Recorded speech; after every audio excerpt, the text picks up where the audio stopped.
नमस्कार दोस्तों, मैं हूँ सूरज शर्मा। मैं आज आपको कर्नाटक के प्रथम युद्ध के बारे में कुछ जानकारी देना चाहता हूँ। कर्नाटक का प्रथम युद्ध 1746 से 1748 के बीच अंग्रेज़ों और फ्रांसीसियों के बीच लड़ा गया था। लड़ाई तब शुरू होती है जब यूरोप में ऑस्ट्रिया के उत्तराधिकार का युद्ध शुरू होता है। ऑस्ट्रिया के उत्तराधिकार के युद्ध के कारण यूरोप में फ्रांसीसी और अंग्रेज़ वहाँ पर टकराते हैं और इनके जहाँ जहाँ उपनिवेश होते हैं, जैसे कि अमेरिका में, उत्तरी अमेरिका में और भारत में भी इनके उपनिवेश थे। उपनिवेश का मतलब ये दोनों कंपनियां यानी कि अंग्रेज़ी कंपनी और फ्रांसीसी कंपनी जहाँ जहाँ जाकर कब्जा की हुई थी उसको उपनिवेश कहते हैं। अपने अधीन कर लेते थे, उसी को उपनिवेश बनाना कहते हैं, या फिर आप कह सकते हैं गुलाम बनाना। तो पौंडीचेरी जो भारत का हिस्सा है इस समय, पांडिचेरी, इस समय उसे पुद्दुचेरी के नाम से जाना जाता है। तो पौंडीचेरी पर उस समय फ्रांसीसियों का अधिकार था और मद्रास पर अंग्रेज़ों का अधिकार था। यूरोप में जो ऑस्ट्रिया के उत्तराधिकार का युद्ध शुरू हुआ था, उसी उत्तराधिकार के युद्ध के कारण ये दोनों कंपनियां भारत में भी आपस में भिड़ गईं अपने अपने क्षेत्र का विस्तार करने के लिए। शुरुआत अंग्रेज़ों ने किया। बॉर्नेट के नेतृत्व में अंग्रेज़ी नौसेना ने फ्रांसीसियों के जलपोत को पकड़ लिया था। डुप्ले जो पौंडीचेरी का फ्रेंच गवर्नर था, उसने मॉरिशस में स्थित अपने फ्रेंच गवर्नर से, मॉरिशस एक द्वीप है जो हिंद महासागर के दक्षिण में पड़ता है, विशेषकर मेडागास्कर जो अफ्रीका का जो क्षेत्र है उसके पूर्व में हिंद महासागर का जो क्षेत्र है वहाँ पर मेडागास्कर एक द्वीप है और उसके थोड़ा सा और उत्तर पूर्व के साइड में मॉरिशस द्वीप पड़ता है। तो वहाँ पर फ्रेंच गवर्नर था लॉ बोर्डानिस। डुप्ले ने उससे सहायता मांगी कि अंग्रेज़ों ने हमारे जलपोतों को पकड़ लिया है। तो लॉ बोर्डानिस जो है वो अपनी नौसेना लेकर भारत की ओर बढ़ता है डुप्ले की सहायता करने के लिए, जो कि फ्रेंच गवर्नर है पौंडीचेरी में भारत के अंदर। रास्ते में उसने आते वक्त अपनी नौसेना का प्रदर्शन किया और अंग्रेज़ों की नौसेना को परास्त कर दिया।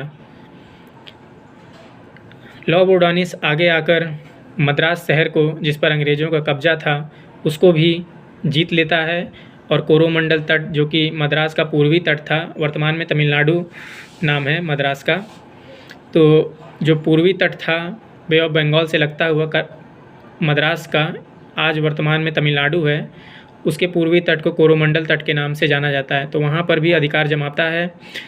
थल से और जल से मद्रास को घेर कर आत्मसमर्पण करने पर बाध्य कर देता है लॉ बोर्डानिस। इस युद्ध में फ्रांसीसियों को बड़ी सफलता मिलती है। लॉ बोर्डानिस चाहता है कि अंग्रेज़ों से फिरौती लेकर, यानी कि घूस लेकर, मद्रास का नगर अंग्रेज़ों को वापस कर दिया जाए, लेकिन जो फ्रेंच गवर्नर डुप्ले था उसने इस मांग को स्वीकार नहीं किया।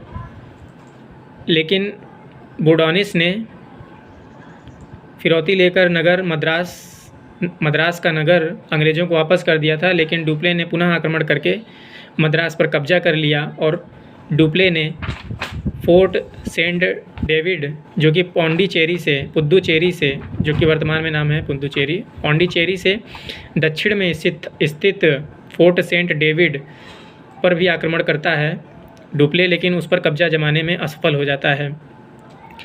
इसी बीच अंग्रेज़ों की सेना ने भी पौंडीचेरी को, विशेषकर नौसेना ने पौंडीचेरी को घेरने का असफल प्रयत्न किया, लेकिन अंग्रेज़ों को वहाँ पर सफलता प्राप्त नहीं होती। अंग्रेज़ परास्त होते हैं। मद्रास शहर अंग्रेज़ों के हाथों निकल जाता है। डुप्ले फेमस हो जाता है, उसकी प्रसिद्धि बढ़ती है कि उसने अंग्रेज़ों को हरा दिया। डुप्ले एक बहुत ही अच्छा राजनीतिज्ञ था। उसने राजनीति से काम लिया था। राजनीति से काम इसलिए लिया था क्योंकि जो कर्नाटक का नवाब था उस टाइम पे, उसने कर्नाटक का जो नवाब था उस टाइम पे, उसका नाम था अनवरुद्दीन। अनवरुद्दीन ने दोनों कंपनियों को आदेश दिया कि आप दोनों जो ये लड़ाई लड़ रहे हैं, इसके कारण से देश के अंदर की अर्थव्यवस्था हो या फिर शांति व्यवस्था हो, दोनों भंग हो रही है, और युद्ध को रोकने का आदेश दिया था अनवरुद्दीन ने। लेकिन डुप्ले ने कुटिल राजनीति का प्रदर्शन करते हुए अनवरुद्दीन को अपनी तरफ कर लिया था। उसने कहा कि अगर आप हमारा समर्थन करते हैं तो हम आपको मद्रास का शहर जीतकर आपके हवाले कर देंगे। अनवरुद्दीन इस लालच में आ जाता है और उसने डुप्ले का साथ देना स्वीकार किया।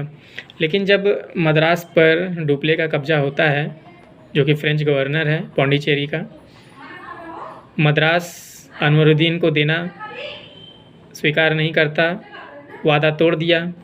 अनवरुद्दीन क्रोधित होता है। अब वो सोचता है कि डुप्ले से युद्ध लड़ा जाए। महफूज खान के नेतृत्व में 10,000 की सेना भेजी।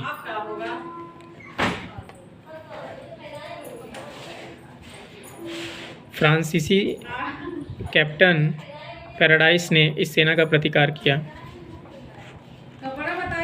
कैप्टन पैराडाइस के अधीन 230 फ्रांसीसी सैनिक और 700 भारतीय सैनिक थे।